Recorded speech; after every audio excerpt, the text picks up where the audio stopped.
Impulso a la cultura científica.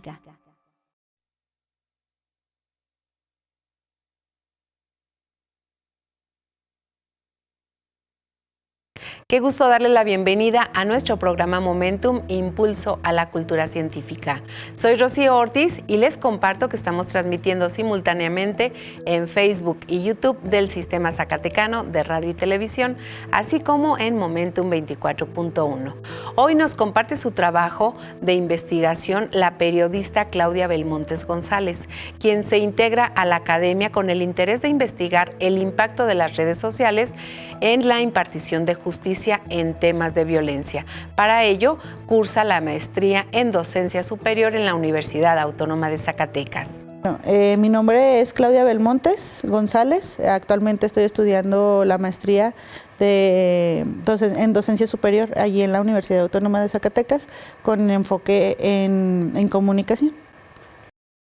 Bueno, el nombre de mi proyecto de investigación está enfocado pues en este mundo cibernético que pues desde hace ya unas décadas nos está envolviendo, que es el impacto que tienen las redes sociales en la impartición de justicia en temas de violencia. Pues básicamente es la importancia que tiene la participación ciudadana con la impartición de justicia desde hacer el uso de las redes sociales, que creo que es algo que se está dando en Zacatecas, ya tiene un tiempito, pero creo que es una buena finalidad lo que tiene este proyecto. Me estoy enfocando mucho en Facebook. Obviamente sabemos que hay muchas otras redes sociales, ¿no? Instagram, Twitter o X, que ahora se le llama X, no sé, ahorita ya está Meta, que tiene todas sus plataformas juntas, pero en este caso es Facebook, porque es una de las aplicaciones o de las redes sociales que más se utilizan aquí en Zacatecas. Por ejemplo, me tocó hacer una estancia de investigación en Monterrey, y en las ciudades más grandes se utilizan otras redes sociales. De hecho, si vemos los canales sociales, los canales públicos que usan, por ejemplo, no sé, gobierno federal, casi siempre es X, ¿no? Siempre buscamos como lo que dijo la presidenta, lo buscamos en X. Pero en Zacatecas la mayor parte de la gente no está familiarizada con eso. Sí lo usan, pero en su mayoría usan más Facebook. Es donde como que la gente desarrolla más sus ideas o simplemente pone más memes, participa o interactúa más con otra gente a través de esa red social. Bueno, para esta investigación yo me enfoqué en tres puntos, en tres delitos que en su entonces fueron muy virales, y que ahí fue cuando yo noté que al hecho de que se daba esta viralización, también se daba la participación ciudadana y de cierto modo se daba a la acción. Es decir, por ejemplo, utilicé uno de mis objetos de estudio fue el caso de Cintia Nayeli. Es una chica de Prepa 1 que la encontraron sin vida en un arroyo acá, me parece por la Zacatecana, que iba ella justo a la escuela y que cuando su mamá se da cuenta, pues se da cuenta tarde pensando que está en la prepa y no llega, ¿no? Entonces, yo recuerdo que esa vez se empezó a hacer viral el caso, se reprodujo de manera pues muy diferente a como se reproducen otros casos aquí. Yo recuerdo que en ese entonces se hizo una movilización en redes sociales y se empezó a hacer una manifestación. Creo que fue la primera manifestación grande que se hizo aquí en Zacatecas. Se unió toda la universidad y se juntó y se llenó toda la gente en Plaza de Armas. Fue cuando el gobernador Alejandro Tello dijo que él no la había matado. También está el caso de Teo, el niño que también desapareció unos días. La gente se empezó a movilizar, se pararon pues las vías de circulación de aquí de Zacatecas y de las afueras, y que también reapareció, ¿no? O sea, te digo, en los dos casos, pues uno apareció con bien y que bueno, ahorita ya está en su casa, pero en el otro caso, pues apareció el cuerpo, ¿no? Sin embargo, habíamos visto que en otras ocasiones, pues desaparecían y ya no volvía a saberse nada de eso, ¿no? Otro de los casos que yo utilicé mucho en la investigación fue el homicidio del propietario de La Reina, de la carnicería La Reina en Gavilanes. Hice un recuento de muchas de las reacciones que tenían en Facebook. en los me gusta, en los tipos de comentarios, en las reacciones que dio, hasta la rapidez con la que dio una respuesta a las autoridades, ¿no? Porque por lo regular, sí, sabemos que pasan muchas cosas, pero si no hay una presión social de por medio, a veces ni siquiera se comunica qué está pasando, ¿no? Entonces, también se hizo una investigación en eso. En algunos de estos casos ya tengo resultados. Por ejemplo, en el caso de Cintia Nayeli y en el caso del señor de la carnicería de la Reina, se hizo una solicitud mediante transparencia para ver cómo iba el caso. Entonces, en estos dos casos precisamente ya se tiene un resultado, ya se tiene a alguien en prisión, ya se tiene pagando una sentencia y una de las cosas es como la reparación del daño, ¿no?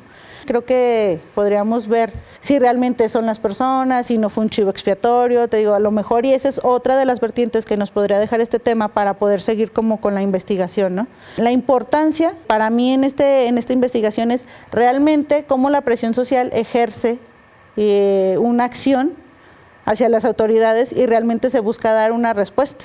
¿Que nos deja cabos sueltos? Sí, pero sí nos empieza a dar como orillas para ver por dónde podemos empezar a hacer que se cumplan o que se nos dé ciertas respuestas y de ahí, pues a lo mejor te digo, empezar a hacer otras investigaciones donde podamos definir si realmente son las personas culpables o solamente se dieron respuestas para aplacar la opinión pública. Tenemos mucho todavía de dónde cortar. Bueno, yo creo que las redes sociales al final, como todo tiene su lado bueno y su lado malo, ¿no? Todo depende también cómo lo queramos usar y también esta parte, que es una situación muy complicada como todas las cuestiones sociales, claro, o sea, no es como en otras áreas del estudio de que 2 más 2 es 4 y ya, ¿no? Lo social creo que es un poco más complicado, porque de ahí nos tenemos que ir a muchas otras partes, ¿no? Pero yo creo que lo que nos hace falta como sociedad es abrir un poco más como el panorama. Yo creo que no dejarnos llevar más como que por la pasión, porque a veces nos pasa mucho eso. Pero yo creo que al final de cuentas todo tiene su lado bueno y su lado malo. En este caso yo creo que las redes sociales tienen un lado un poco más positivo, ¿no? O sea, nos dan derechos o nos permiten ejercer derechos que a lo mejor anteriormente ya teníamos, por ejemplo, en este caso, la libre expresión, viendo cómo lo podemos ejercer de manera correcta, ¿no? El hecho de poder tener una convergencia y poder reflexionar ciertos casos, claro que las redes sociales siempre nos dan este espacio, ¿no? Creo que lo único que nos falta es aprender a utilizarlas de manera correcta para poder sacarles el máximo potencial. Claro, o sea, nos podemos ir a muchas otras áreas que a lo mejor, y no sé, si nos vamos del lado pedagógico, a lo mejor muchos van a decir, no, es que son malas. Si nos vamos al lado político, a lo mejor nos manipulan, no sé. Creo que las redes sociales solamente es cuestión de saberlas usar y también poder sacarles como ese lado bueno de que nos pueden brindar. Desde niña siempre fui muy curiosa, siempre fui muy preguntona. De hecho, soy la más chica de todos mis hermanos, entonces yo siempre fui así como que mi mamá y mi papá siempre me decían, tenemos que hacer esto, esto y esto y esto, y yo, ¿y por qué? Después en la universidad, creo que esto se consolidó cuando en la universidad, en la prepa conocí a un profesor que me daba la materia de Derecho, y como que él nos hacía cuestionarnos muchas cosas. Nos preguntaba, ¿ya vieron las noticias? ¿Ya vieron no sé qué? Y ahí fue cuando yo como que de repente algo me pasó y dije, caray, yo desde niña siempre veía las noticias. Entonces como que siempre estuve muy curiosa en muchas cosas que pasaban políticamente hablando o socialmente hablando. Y como que ahí dije, como que ahí va. Después me metí a estudiar periodismo. Y ahí como que se me reafirmó, o sea, me gusta mucho, se me hace una de las profesiones más bonitas que hay. La verdad es que te permite conocer tantas cosas, o sea, no es nada más como un área, ¿no? En mi persona no he visto discriminación de género. En mi caso, yo conmigo no lo he sentido, no voy a echar mentiras. Sin embargo, sí he visto con otras personas y las hay. Una vez tuve un jefe en el que me dijo, me estaban contratando y me dijeron, ¿y tienes hijos? Y yo, no, pues no. Ah, perfecto, perfecto. Para mí eso pues fue un comentario muy violento, ¿no? Porque pues como si las madres no necesitaran trabajar para mantener a sus hijos, ¿no? Y sí es una forma de discriminarlas. A continuación, una joven ingeniera zacatecana, Jessica Rodríguez Díaz, nos comparte su proyecto de investigación en la maestría de Ingeniería de Software de CIMAT. Conozcamos de qué se trata. Me llamo Jessica Rodríguez Díaz, estoy estudiando en el Centro de Investigación en Matemáticas Unidad Zacatecas y estoy en la maestría de Ingeniería en Software. El proyecto de investigación que estoy realizando se llama Aplicación de Agentes Virtuales Inteligentes en apoyo al adulto mayor. Este proyecto surge de la creciente necesidad del cuidado del adulto mayor. Cada vez son más adultos mayores y esto no va a disminuir, al contrario, va a estar creciendo constantemente debido a que cada vez son menos nacimientos, la población actual está envejeciendo, entonces va a llegar un punto donde los centros de cuidado para adulto mayor van a estar saturados y se necesita como un apoyo que pueda estar monitoreándolos o ya sea cuidándolos o apoyando en el diagnóstico, en sí herramientas que puedan apoyar al adulto mayor. Ahorita mismo estoy en el estado del arte, falta como desplegar un poquito, por ejemplo, IA, pero en el IA hay muchas ramas, hay mucho que hacer, también por ejemplo apoya el cuidado del adulto mayor, pero también hay como que muchas ramas. Algunas propuestas que podría ser para el diagnóstico del deterioro cognitivo de los adultos mayores, o podría ser también en detección de depresión de adultos mayores, cuando tienen la pérdida de algún ser querido, que es muy común que se depriman bastante en esta etapa de la vida. También, por ejemplo, podría ser en apoyo médico, monitoreo médico o monitoreo de posibles caídas que puedan estar apoyando a los cuidadores para que no estén como todo el tiempo ahí sobre el adulto mayor, porque también es cansado.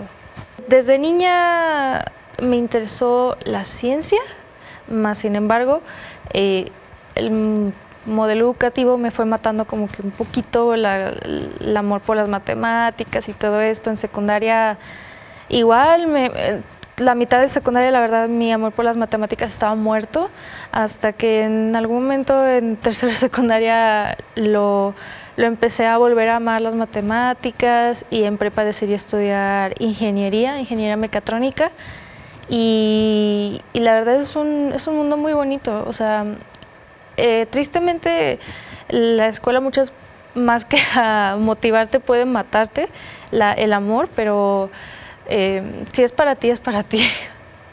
Para las niñas que ahorita están en secundaria, en prepa y que sienten que no están pudiendo con matemáticas, no se desanimen. O sea, a todos nos ha pasado. Yo logré sacar la ingeniería y en secundaria sacaba 6, 5 en matemáticas. No pasa nada, en serio. No se desanimen y anímense a entrar. Sí hay una brecha entre hombres y mujeres en la ingeniería, pero a pesar de ello no es un área exclusiva de hombres. Es que seas hombre o que seas mujer no determina qué tan bueno o malo eres, y anímense a pesar de ello, o sea, puede irles muy bien. El doctorante en estudios novohispanos de la Universidad Autónoma de Zacatecas, Pedro Gómez Molina, nos comparte su interesante trabajo de investigación sobre el legado de los ingenieros militares durante la Nueva España. Yo colaboro en un proyecto de la Universidad Nacional Autónoma de México que se llama Los ingenieros militares en el México naciente. La temporalidad es de 1785 a 1825. Este proyecto comenzó en 2022, se llamaba El legado técnico de los ingenieros militares. En este caso, como es proveniente de la Facultad de Arquitectura, nos dimos cuenta de que no solo era el término constructivo o los alcances constructivos por parte de los ingenieros, sino que había más cosas alrededor de todo esto. En este caso, la labor de los ingenieros en la Nueva España, que influyó en la infraestructura como tal. Por lo tanto, lo que hicimos fue hacer una remembranza a lo que acontece actualmente. El gobierno, desde López Obrador, determinó usar a los ingenieros militares en las obras de infraestructura de mayor relevancia en el país, como sucedió en la Nueva España. En este caso, en el primer proyecto, hicimos colaboración con un grupo interdisciplinario muy importante de investigadores, no solo nacionales, sino también extranjeros, de universidades mexicanas, la Universidad de Sevilla, sobre todo, que nos han colaborado y hemos hecho un trabajo, me parece, muy importante con ellos.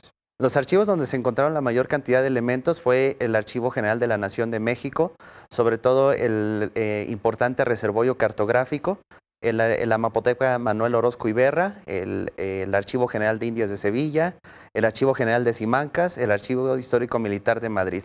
En su conjunto hemos colectado más de 4,000 documentos y en total de planos yo creo que van más de 2 centenas de planos que corresponden tal cual a las obras de los ingenieros. Algo muy importante que me gustaría mencionar es que en el siglo XVI llegaron apenas alrededor de 6 ingenieros. En el siglo XVII la cifra es casi lo mismo. Desde el periodo borbónico en el siglo XVIII llegaron más de 200 ingenieros. Eso refleja la gran cantidad de documentos que existen y que pueden ser aprovechados para este tipo de investigaciones. La labor de los ingenieros militares debe entenderse desde varios ángulos, desde varias perspectivas. Uno de ellos es el arquitectónico. Segundo, en principio estaban destinados a la creación de fortificaciones. Pero nos percatamos que no solo es la fortificación se analiza a través de toda la estructura portuaria en la Nueva España. Posteriormente, al hacer este análisis nos damos cuenta pues, de que se necesitan aduanas, que se necesitan edificios, además de control gubernamental. Y posteriormente, ya que adquiere una centralidad del puerto, pues tienes que conectarlo con los mercados o los motores interiores novohispanos, que es la minería y la agricultura, que esos se encuentran en el interior. Por lo tanto, hay que hacer caminos, hay que hacer infraestructura. Y esta se hace pues, a través de estos ingenieros y no solo con ellos, también la construcción de puentes, la construcción de garitas. Es decir, todo un conjunto económico y de infraestructura que fue desarrollado por parte de los ingenieros. Es que es un ejercicio interdisciplinario. Es decir, el grupo de trabajo está compuesto por arquitectos en mayor medida, pero se integraron historiadores del arte, ingenieros, se integraron personas de otras áreas o rubros académicos. En mi parte yo me integré desde el tema geográfico y algo que me parece interesante es el legado cartográfico que nos dieron estos ingenieros. Cuando analicé a los ingenieros, me di cuenta que había algo más allá de solo la infraestructura.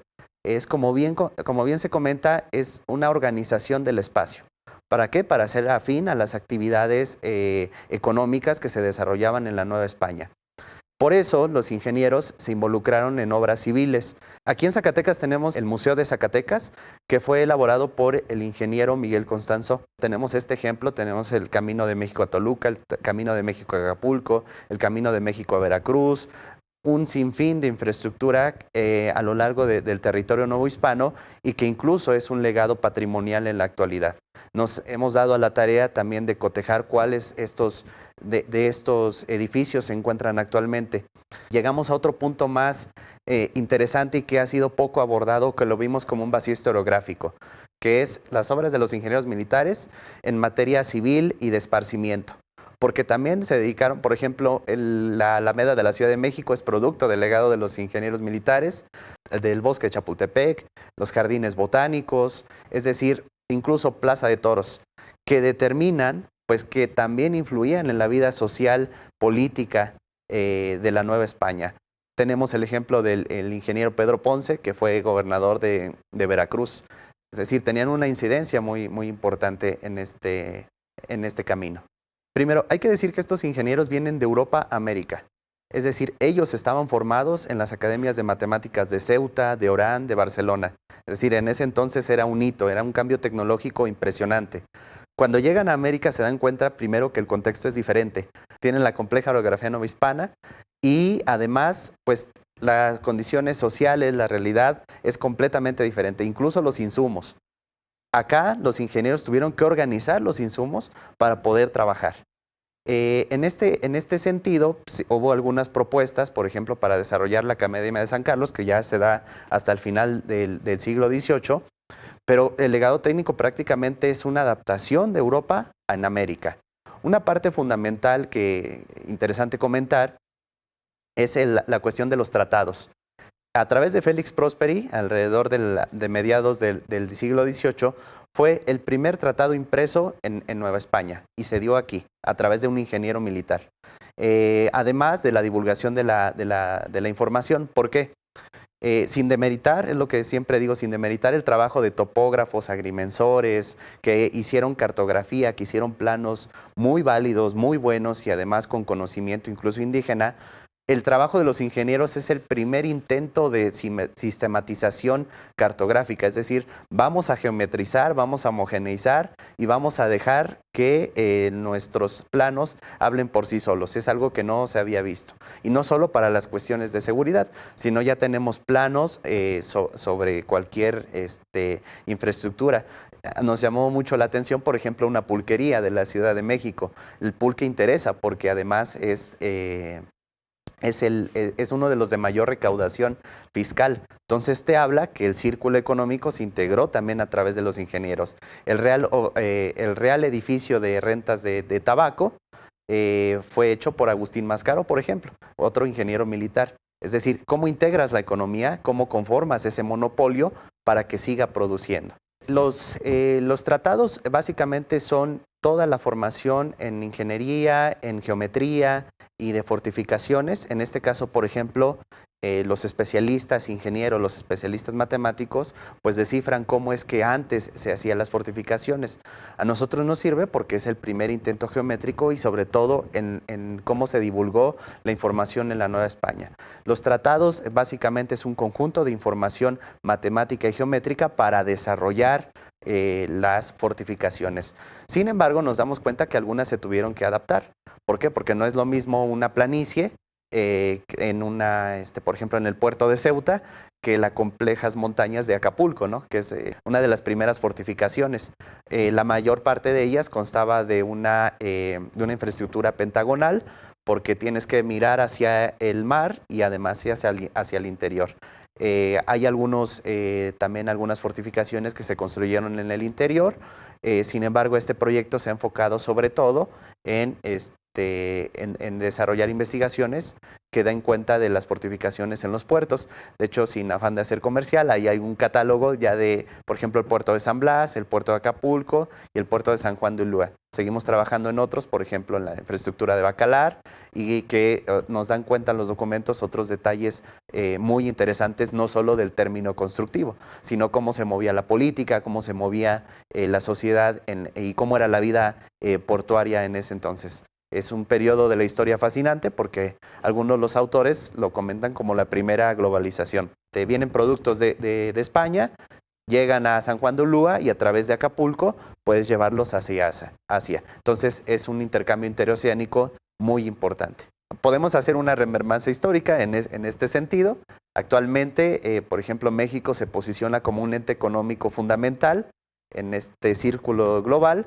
El Canal de Panamá, con tensiones políticas, pues dice México, yo tengo el istmo de Tehuantepec, pueden pasar por tierra sus productos y es básicamente el mismo nodo comercial. En ese entonces también ya existía un camino, por eso los ingenieros participaron en los caminos. Tienes que conectar el nodo central, que es la Ciudad de México, con Acapulco y con Veracruz, además de que ya se recibían mercaderías de Asia desde el siglo XVI, la cerámica, la porcelana, las telas, que cabe mencionar que en cada puerto se desarrollaba una feria cada que llegaba un barco.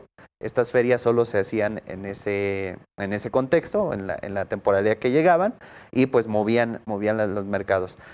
También algunos autores mencionan que son las cifras comparadas actualmente superan los $200 millones en mercancías. O sea, lo que se movía es increíble.